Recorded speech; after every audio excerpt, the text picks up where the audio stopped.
Você sente algum grau de ansiedade ao se expor em público? Depois de uma apresentação, tem a sensação que poderia ter falado bem melhor? Não gosta do som da sua voz, da forma que você fala? Acha estranho? Perde oportunidades por não acreditar no potencial da sua comunicação?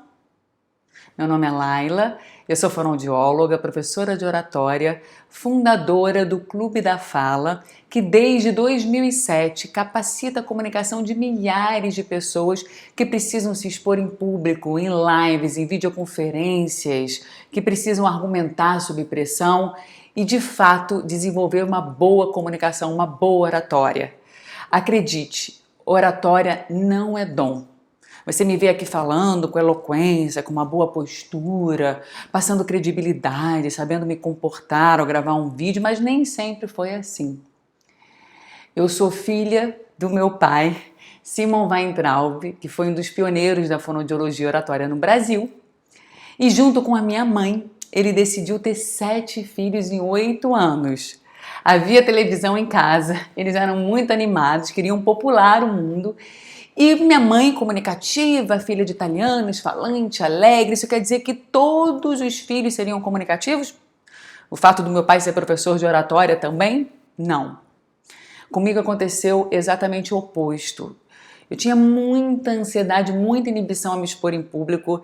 Na escola eu fazia o trabalho inteiro e sempre dava pronto a apresentar, morria de medo do julgamento das pessoas, tinha medo de errar. E como eu não tinha que me apresentar muito, eu fugia dessas situações. Além disso, eu sou a 4ª filha, depois de 3 meninos. Então eu fui mimada, primeira filha menina. Como é a voz de uma criança mimada? Então eu me lembro do meu pai me enchendo a paciência. Laila, fala direito, olha essa voz. Mas a gente nunca de fato parou para trabalhar a voz. Eu vi ele sempre muito ocupado, tinha que prover uma família de 7 filhos, a gente passou por muitos obstáculos e cresci com essa dificuldade, escolhi fazer com fonoaudiologia com 17 anos, afinal de contas eu gostava da profissão do meu pai. No primeiro, segundo período, eu já tive um pouco mais de consciência vocal, comecei a trabalhar minha voz, mas continuava com muita dificuldade. Aí um belo dia, cheguei para o meu pai e falei assim, pai, você se expõe em público, dá aula, palestra, grava vídeo, você não sente nada. Um ataque cardíaco, uma sudorese. Você não fica ansioso? Ele olhou para mim e falou assim, não fico. Por que você fica? Eu falei, não, imagina. E eu não queria demonstrar isso, essa fraqueza para ele, também não queria preocupá-lo. Falei assim, vamos fazer o seguinte, eu vou participar das aulas de oratória. Eu via que tinha gente que tinha fobia social, que conseguia se desenvolver, pessoas que tinham problemas de gagueira, por exemplo, que conseguiam falar fluente. E aí eu comecei a participar das aulas de oratória. Eu me lembro que no primeiro dia, quando eu subi num palco com o microfone na frente de umas 20, 30 pessoas e olhei para as pessoas, quer dizer, não consegui nem enxergar as pessoas, via tudo embaçado, eu comecei a gaguejar. Eu tinha me planejado, não saiu nada, eu falei rápido para ficar logo livre daquilo e a sensação depois era, nossa, não era nada disso que eu queria falar, o que aconteceu? Por que as pessoas parece que tem um monte de animais ferozes na minha frente? Por que isso acontece? E aí eu pensei em desistir, sinceramente, eu pensei assim, eu não sirvo para isso, eu acho que é dom, tinha gente na faculdade que falava, que ia lá na frente, que liderava a turma, eu falei assim, acho que eu não tenho isso, eu não nasci com isso, eu não sirvo para isso, eu nunca vou ser professora de oratória, vou ser no máximo uma fonoaudióloga clínica. Mas aí depois eu pensei assim, tá, mesmo que eu seja uma fonoaudióloga clínica, eu não vou ter que usar minha comunicação? Eu não vou ter que me expor? Eu não vou ter que dar aula um dia se eu quiser? Eu não vou ter que passar meu conhecimento, nem que seja para o cliente, para um aluno, para um paciente? Eu vou ficar com esse medo? Vou viver a vida inteira assim, me escondendo? Não, eu preciso praticar, eu preciso desenvolver essa habilidade de qualquer forma. Aí insisti, comecei a participar de treinamentos, fiz cursos na área de neurociência, programação neurolinguística, teatro, depois fiz pós em psicologia positiva integrada ao coaching e há exatamente 14 anos, em 2007, fundei o Clube da Fala. Eu conto essa história para mostrar que oratória não é dom. Ninguém nasce sabendo falar bem. É algo que pode ser aprendido com muita técnica, muito conhecimento e prática. E a oratória ela é essencial. Ela é essencial para você conseguir ter mais visibilidade, para você conseguir se conectar às pessoas, passar mais credibilidade, para você conseguir ter sucesso. Quem não é visto não é lembrado. Nesse novo cenário, ainda mais. Nós temos que gravar vídeos, nos expor em webinars, em videoconferências. A gente precisa se comunicar com o mundo por meio das tecnologias e para isso precisamos de muita técnica, conhecimento e prática. Por isso, eu vou passar aqui para vocês algumas técnicas infalíveis, poderosas, para você conseguir se expor com a máxima naturalidade, se conectando, inspirando, persuadindo as pessoas.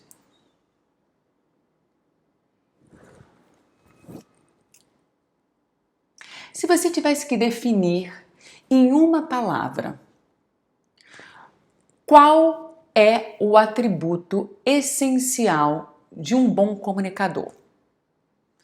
Se você tivesse que definir 5 atributos, quais são esses atributos? Por que você admira, por exemplo, líderes políticos como Barack Obama, como a Hillary Clinton, como outros políticos, outros líderes que se preocupam em falar bem e que são admirados pela sua eloquência, pela sua oratória?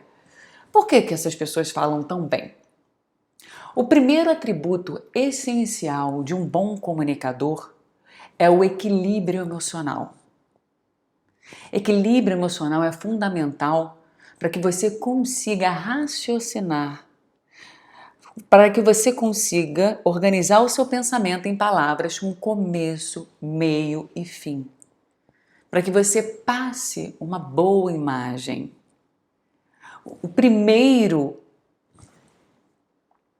Existem 3 etapas no aprendizado da oratória. A primeira etapa é sentir desconforto e demonstrar, por meio dos sintomas, da agitação, do desvio de olhar, da movimentação excessiva, da boca seca, da sudorese. O segundo passo é você conseguir demonstrar. Existem 3 etapas para o aprendizado da oratória. A primeira etapa é você sentir desconforto e demonstrar, com agitação no corpo, desvio de olhar, hesitações na fala, taquicardia, sudorese. A segunda etapa é sentir o desconforto e não mostrar, por meio das técnicas e regras que eu vou passar hoje. E a terceira etapa é não sentir e não mostrar. E para isso, precisamos exercitar e de muito equilíbrio emocional. Eu vou passar aqui 2 técnicas para você conseguir alcançar esse equilíbrio emocional. O medo de falar em público, de se expor, é um dos maiores medos da humanidade. O medo é uma emoção básica do ser humano. O bebê ele já nasce com medo. O medo ele tem tanto o aspecto negativo quanto o positivo, ele nos protege. Então sentir medo não tem problema nenhum. Existe até um livro chamado O Poder dos Quietos, e ali descreve líderes, políticos, pessoas que fizeram a diferença na humanidade e que tinham medo e que têm medo. Sentir medo é normal. Como eu falei, é um dos maiores medos da humanidade. Agora, fazer com que esse medo te atrapalhe, fazer com que ele te bloqueie.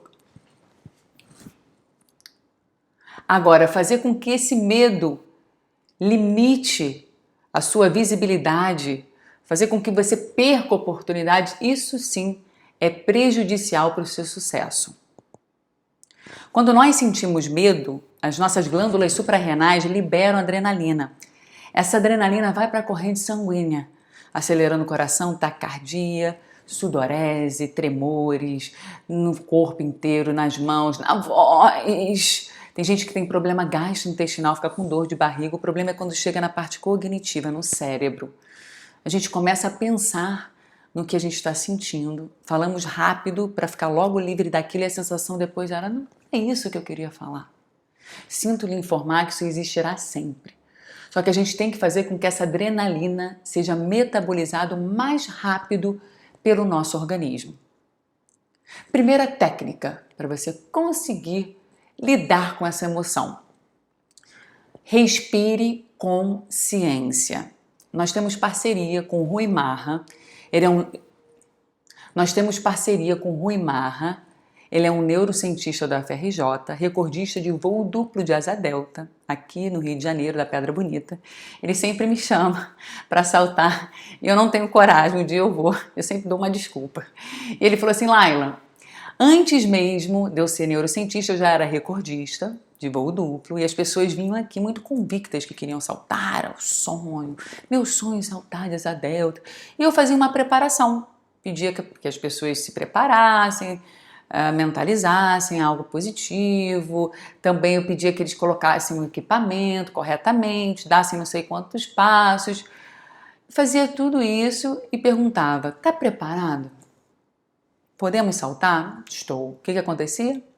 Somente 5% das pessoas conseguiam seguir as instruções. Por quê? Porque quando a gente sente medo, ou nos bloqueamos, ou fugimos, ou enfrentamos. E aí as pessoas acabavam se arrastando nas pedras e isso atrapalhava o voo. Então ele começou depois a aplicar técnicas de neurociência aliadas à respiração e essa porcentagem aumentou absurdamente. Qual é a técnica do Rui Marra? O Rui afirma que não é através da inspiração que nós nos acalmamos, e sim através da expiração prolongada. Quando eu inspiro muito fortemente, faço assim... Isso aumenta ainda mais o meu batimento cardíaco. Então eu preciso expirar vagarosamente, colocar o ar para fora. E no momento que eu fizer essa respiração, eu preciso acessar uma memória positiva. Uma memória que ele chama de memória estrela. Algo que nos traga satisfação, prazer, emoções positivas, alegria, esperança. Pode ser uma imagem bonita. Pode ser um fato da vida, da sua vida que você se orgulha muito. Então vamos fazer juntas? Então vamos fazer? Eu quero que primeiro você acesse uma memória positiva. Isso, acessando uma memória positiva para que você esteja aqui 100% no momento presente. Muito bem? Com o dedo indicador, vamos tapar uma narina. Inspirar 3 segundos pela outra narina, passar o dedo e expirar por 7 segundos, de forma prolongada, acessando a memória positiva. Muito bem, coloque o dedo, feche os olhos, inspire por 3 segundos. Passe o dedo para a outra narina, expire por 7.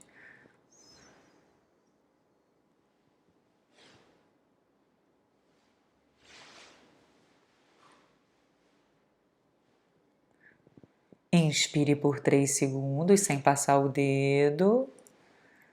Passe o dedo, expire.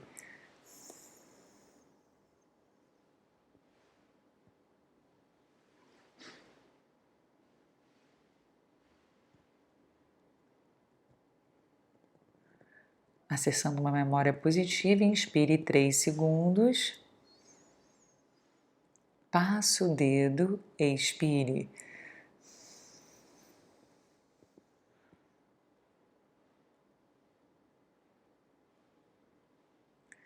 Isso, acalma. Observe um atleta antes de competir. Ele geralmente solta a musculatura do corpo inteiro e assopra, assim como a Hortência antes de arremessar uma cesta. O que ela fazia? E arremessava. Então é através da expiração prolongada que a gente se acalma. A segunda técnica muito poderosa para você se preparar para se expor em público são as poses de poder.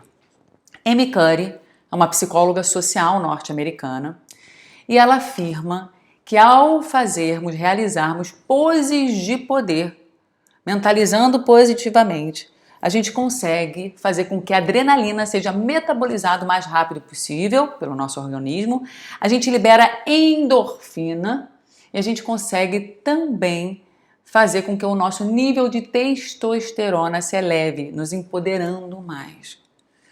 E como são essas poses de poder? É simples e funciona realmente, foi comprovado cientificamente. Inclusive, a Amy Cuddy, ela deu uma palestra no TED Talks, que é um grande evento com palestras curtas.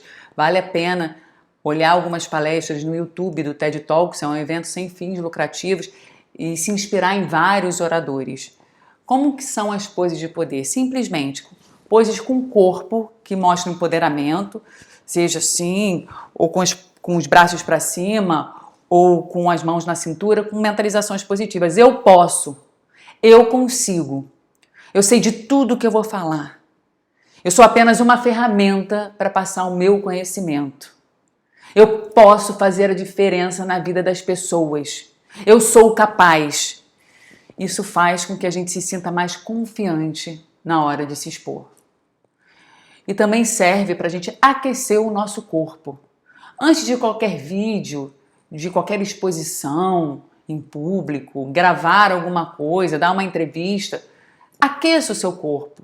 Solte a sua musculatura. Eu, por exemplo, sempre coloco uma música para me expor, antes de me expor. Eu, por exemplo, coloco uma música e danço antes de me expor. Se eu vou dar entrevista em algum lugar, eu me lembro que eu dava uma entrevista na rádio semanalmente.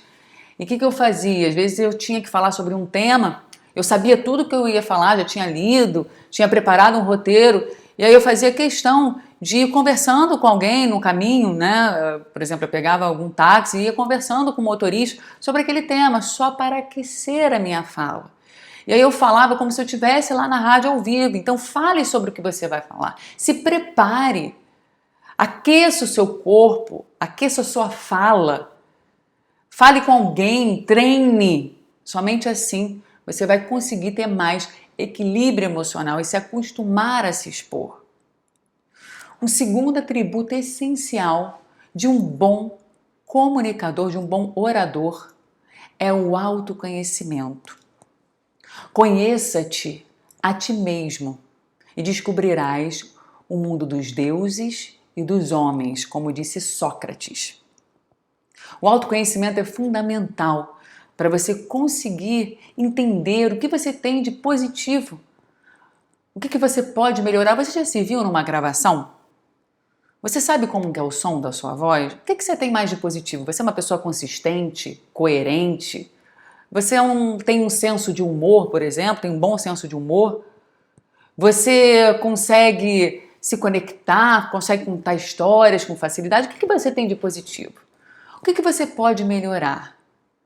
Então, se conhecer por meio de análises de vídeo, de áudio, é essencial para que você consiga perceber qual é o seu estilo de comunicação.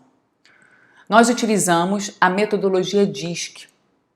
A metodologia DISC nada mais é do que um inventário comportamental, que é muito realizado em empresas. Nós realizamos aqui no Clube da Fala, principalmente para saber qual é o perfil dos nossos alunos e como podemos nos adequar ao perfil das pessoas, dos nossos clientes, dos colaboradores, porque comunicação não é o que eu digo, e sim o que o outro entende. Eu preciso falar a linguagem do outro, porque assim eu não somente atinjo a sua mente, como o seu coração, como disse Nelson Mandela. Então, qual é o perfil do meu público? Como que eu devo falar com o meu público? E para você conhecer o seu público, primeiro você tem que conhecer você.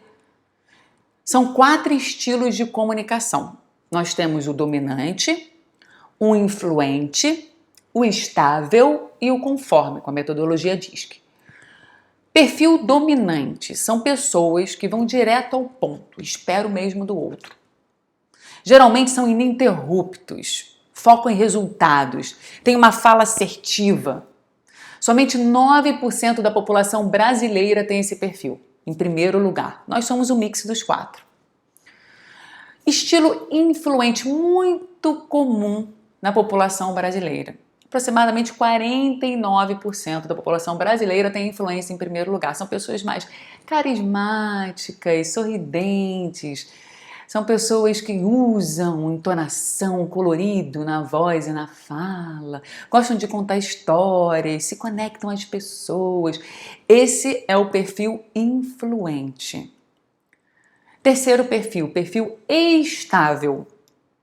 São pessoas diplomáticas, calmas, atenciosas, empáticas, gentis, têm uma fala mais mansa, altruístas. Diferente do perfil dominante. É um perfil focado em pessoas, assim como o perfil influente é um perfil focado em pessoas, o dominante é em tarefas. O estável representa 28% aproximadamente da população brasileira. E por fim, o perfil conforme, também focado em tarefas como o dominante. Só que em tarefas micro, é um perfil mais técnico, analítico, inventivo, curioso, disciplinado, se preocupa com a consistência, com detalhe, e não com a forma que a pessoa fala. Somente aproximadamente 16% da população brasileira tem o perfil conforme em primeiro lugar. Então nós somos um perfil mais relacional, o povo brasileiro, segundo a pesquisa da eTalent, uma pesquisa de uma empresa de recursos humanos chamada Talento Brasileiro. Ela fez uma pesquisa e determinou que aproximadamente 75% da população brasileira tem um perfil relacional focado no ser humano, nas emoções. Por isso, é muito importante você saber qual é o seu perfil, quais são as características da sua comunicação e como você pode se adequar ao perfil do outro. Sabendo que a maioria do nosso povo é relacional, eu preciso fazer o quê? Me conectar às pessoas, engajar as pessoas. Sabendo que a maioria do povo brasileiro é relacional, eu preciso me adequar ao povo brasileiro. Se eu estou falando aqui com uma comunicação para o povo brasileiro. Então, qual é o tipo?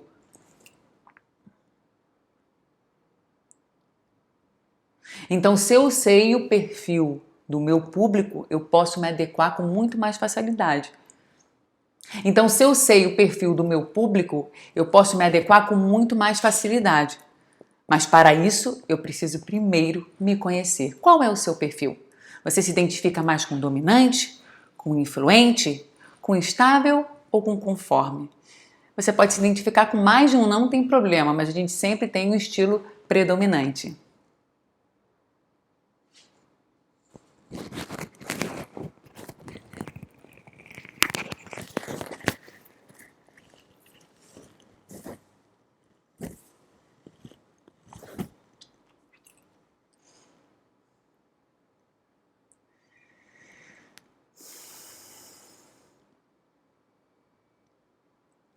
Terceiro atributo essencial de um bom comunicador: confiança.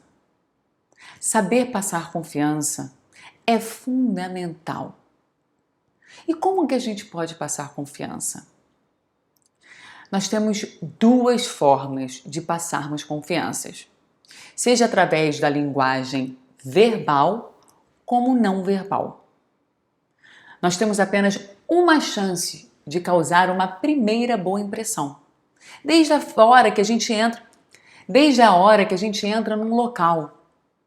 A forma que nos apresentamos, como estamos vestidos, como olhamos, como gesticulamos.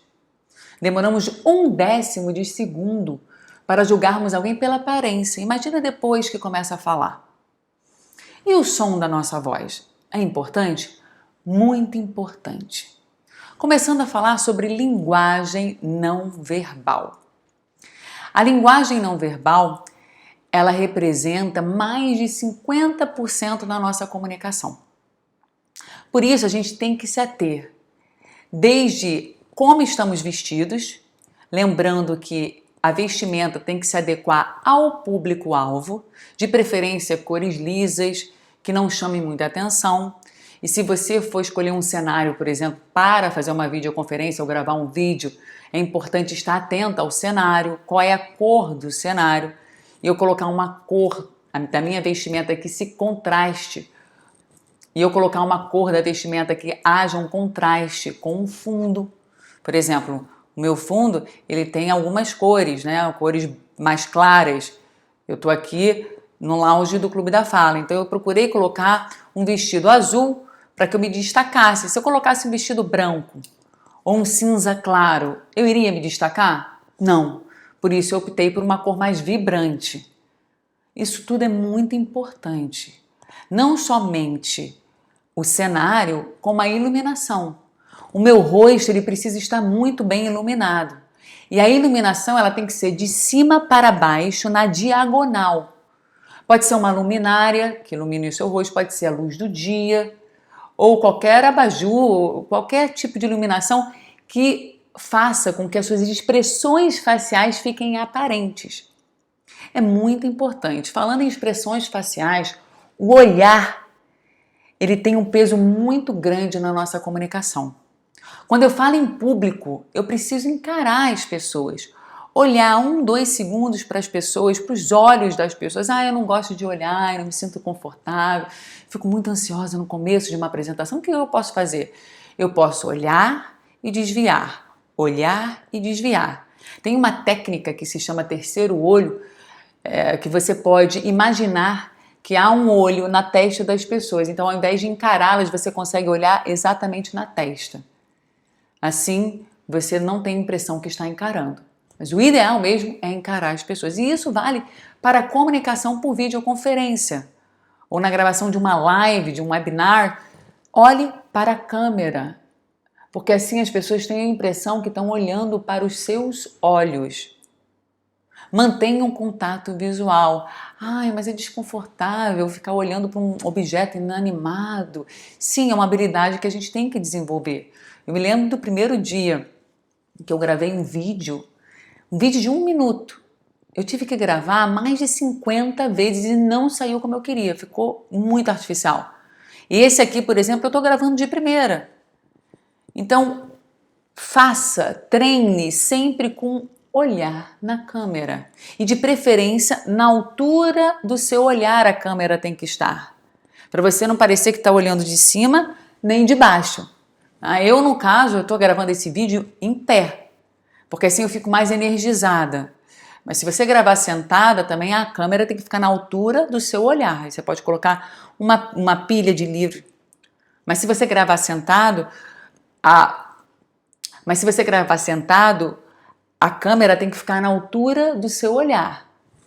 Então, aí você pode colocar uma pilha de livros ou uma caixa, qualquer coisa que faça com que a pessoa tenha a impressão que está falando na mesma altura que o seu olhar. Enquadramento. Nós no Clube da Fala desenvolvemos o que a gente chama de enquadramento W.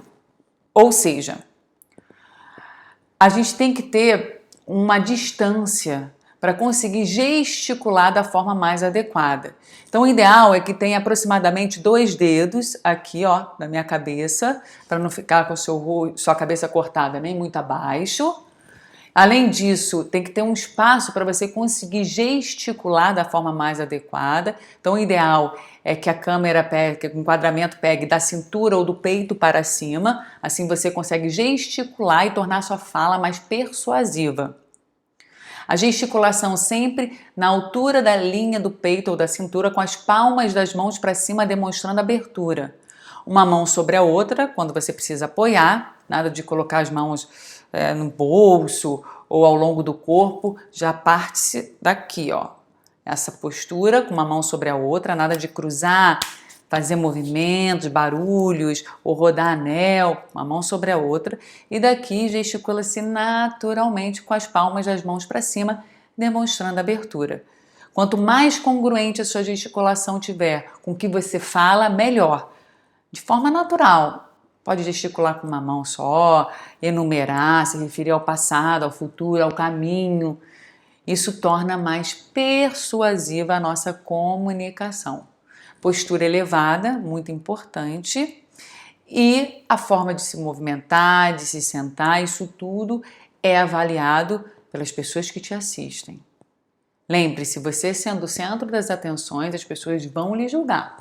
Vão lhe julgar pela aparência, pela forma que você se coloca, pela sua postura ereta. Isso tudo é muito importante para você passar credibilidade. Voz. A voz é a ferramenta de comunicação mais básica e imediata que dispomos para interagir na sociedade. É ela que demonstra as emoções, as sensações, ela passa credibilidade, envolve. Ela passa credibilidade e envolve as pessoas. A voz pode e deve ser completamente trabalhada. Existem dois aspectos fundamentais na nossa voz. O primeiro é a qualidade vocal. Se a minha voz é aguda, anasalada, rouca, grave. E se você observar as vozes de locutores, jornalistas, uma voz o quê? Mais grave. Não é porque falar grave é bonito, é porque a voz grave passa mais credibilidade, é mais agradável aos ouvidos alheios. Já foi comprovado que políticos com vozes mais graves têm mais chances de serem eleitos.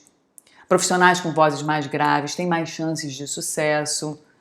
Uma voz grave, ela realmente preserva a nossa voz também, porque as pregas vocais vibram mais. Coloque a mão assim na sua garganta e repita um som agudo e depois grave. Sinta na ponta dos dedos o que vibra mais, o agudo ou o grave. É estranho, pode fazer comigo. Oi, oi, oi, oi. Sentiu a vibração do grave? É claro que os homens têm uma voz naturalmente mais grave, por uma questão hormonal, e as mulheres um pouco mais suave, aguda, nasalada. Então a gente tem que falar grave e suave, as mulheres. Mas todos podemos trabalhar a impostação vocal. Um bom exercício para a impostação vocal é justamente pronunciar o fonema O de forma bem grave, mas sem fazer careta. Não é fazer assim, não. Oi, oi, não. Oi, oi. Eu vou falar grave e suave. Esse é o tom certo da minha voz. O máximo grave que você puder falar sem fazer careta, não é fazendo assim. Existe um exercício chamado Papai Noel, muito simples, mas sem forçar as pregas vocais. Ho, ho, ho. Ho, ho, ho. Pode fazer e repetir. É claro que se você tiver que fazer um trabalho de impostação vocal, deve-se procurar a ajuda do fonoaudiólogo. Segundo aspecto da voz, importantíssimo, eu diria que é o mais importante de todos, e que as mulheres têm mais facilidade de usar que os homens. Entonação. Entonação é a variação do tom, é o que dá colorido à voz e à fala, é o que prende a atenção das pessoas. É muito importante usar esse entusiasmo, essa emoção na fala. É isso que faz com que as pessoas fiquem atentas. E nessa comunicação por videoconferência é um desafio maior ainda prender a atenção do outro. Então devemos marcar as palavras, dar ênfase em algumas palavras, esticando as vogais, por exemplo, em advérbios e adjetivos, ora falando mais rapidamente, ora falando mais pausadamente, mais alto, mais baixo. Brincar com a voz, não tem problema ir para o agudo, depois volta para o grave. Passar a emoção que se deseja na hora de falar. É claro, se eu tiver que falar sobre algo muito sério, falar de algo que não é tão positivo, eu posso impostar mais a minha voz e não usar tanta entonação. Agora, se eu tiver que empolgar as pessoas, inspirar as pessoas, eu preciso usar a entonação. Isso é muito importante para o quarto atributo essencial de um bom comunicador, que é o quê? A conexão. Conexão é fundamental. Como eu disse, nós vivemos num país relacional. E para isso nós temos que nos conectarmos. Conexão. E como que a gente pode se conectar? Se lembra como que eu comecei o meu vídeo? Eu comecei fazendo o quê? Me apresentando. Olá, meu nome é Laila, eu sou fonoaudióloga, professora de... Não, eu comecei fazendo o quê? Perguntas. Perguntas que toquem na dor das pessoas. Perguntas são poderosas, são as perguntas que governam o mundo e não as respostas. Então você pode começar uma apresentação, um vídeo por meio das perguntas. Você está cansado da violência na sua cidade? Se sente refém na sua própria casa? Dando um exemplo. Vamos supor que eu vou falar, você vai estar falando de violência, vamos supor que você vai falar eu vou falar de gravação de vídeo. Você tem dificuldade ao gravar um vídeo? Não gosta da forma que você se apresenta, acha que fica muito robotizado? Aí sim, depois eu me apresento. E observem que eu me apresentei no começo do vídeo, além de fazer as perguntas, eu fiz o quê? Me apresentei por meio do meu storytelling. Contar histórias é a arte mais poderosa que tem para se conectar às pessoas. E contar histórias tem técnicas. Não é somente chegar e falar assim, teve um belo dia que eu estava numa reunião do PSDB, treinando algumas políticas, e a gente simulou uma situação real. Essa situação real, uma política, ela defendia que ela nasceu para trabalhar como político, o marido dela também era político, então eles tiveram um conflito, acabou que ela queria defender o ponto de vista dela, que ela queria trabalhar com isso, ele também ao mesmo tempo, tinha que cuidar da família. Então foi um debate, todo mundo participou e depois a gente descobriu que essa era a história real daquela pessoa. Pronto. Isso é um relato. Isso também não deixa de ser um recurso lúdico. Serve também para conectar. História, ela tem algumas técnicas. Ela precisa de passo a passo, como por exemplo, ela precisa ter começo, meio e fim. Ela precisa ter protagonista e antagonista, ou seja, mocinho e bandido. Nenhuma história começa bem, no meio tá tudo bem, termina bem. Que história chata é essa? A gente precisa citar a fala dos personagens, descrever as pessoas, fazer com que as pessoas imaginem aquela cena. Isso é um storytelling. Ele é usado para passar algum conceito. E ele é usado para passar conceitos. Ele é usado para se conectar, para inspirar as pessoas. É muito importante que a gente tenha... É muito importante que a gente saiba usar as histórias. Então, contando a mesma história.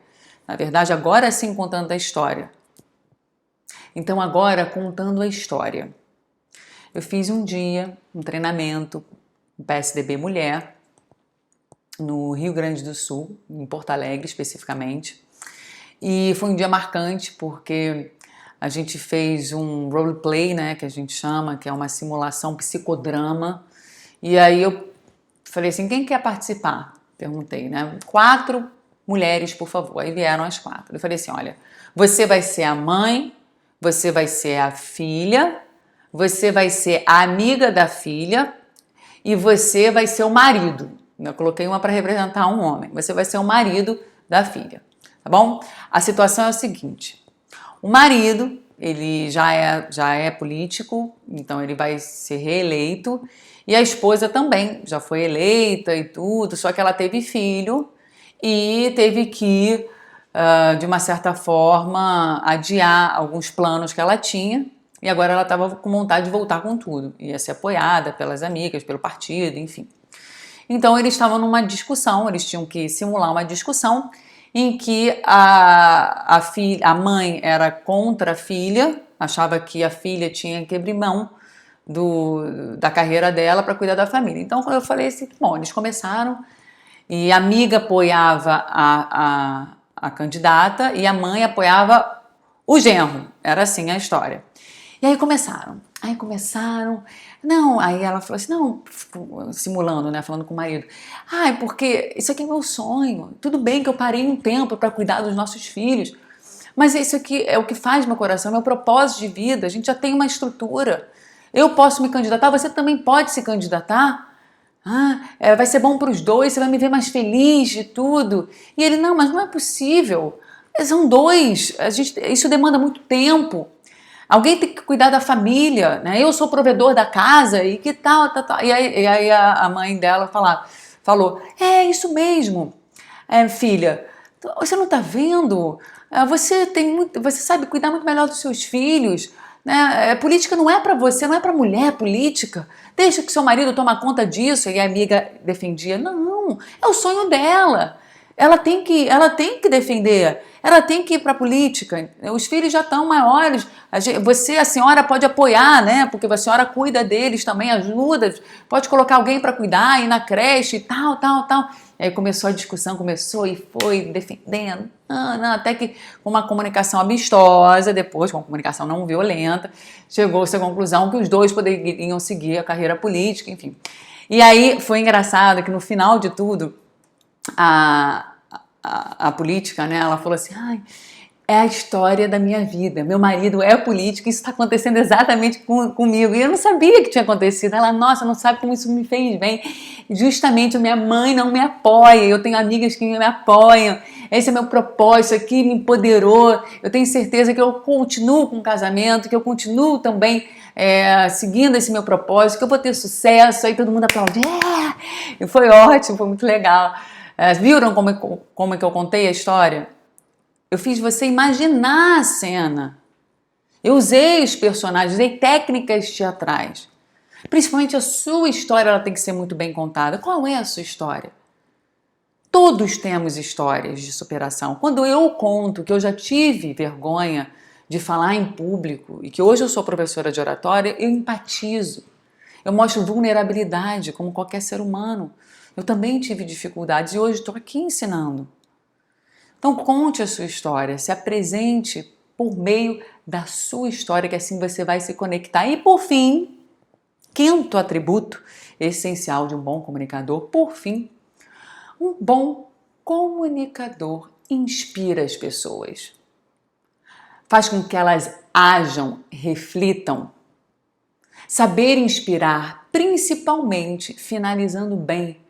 Um vídeo, uma apresentação, uma entrevista é fundamental.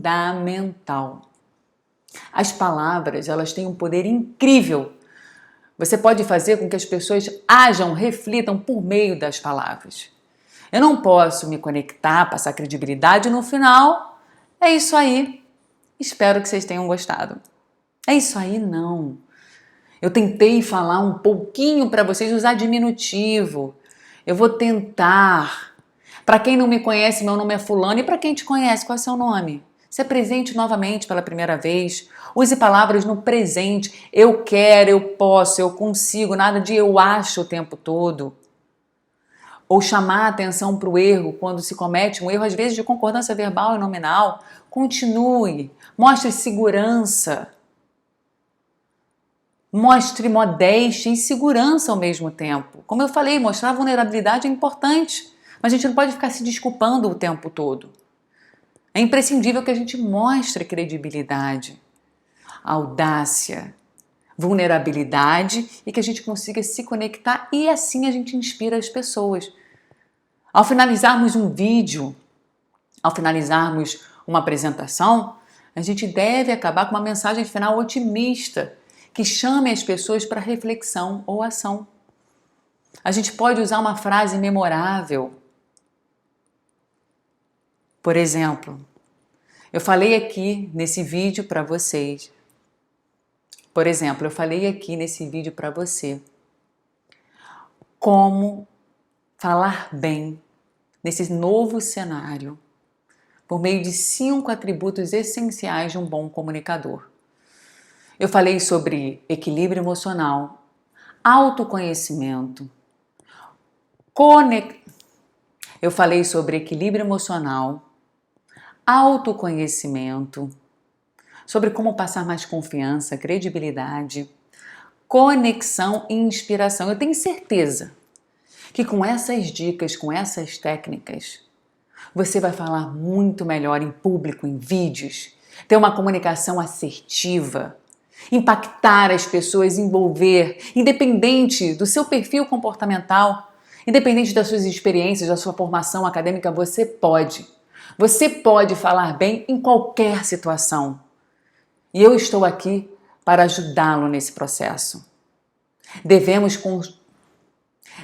construir diques de coragem para conter a correnteza do medo, como disse Martin Luther King.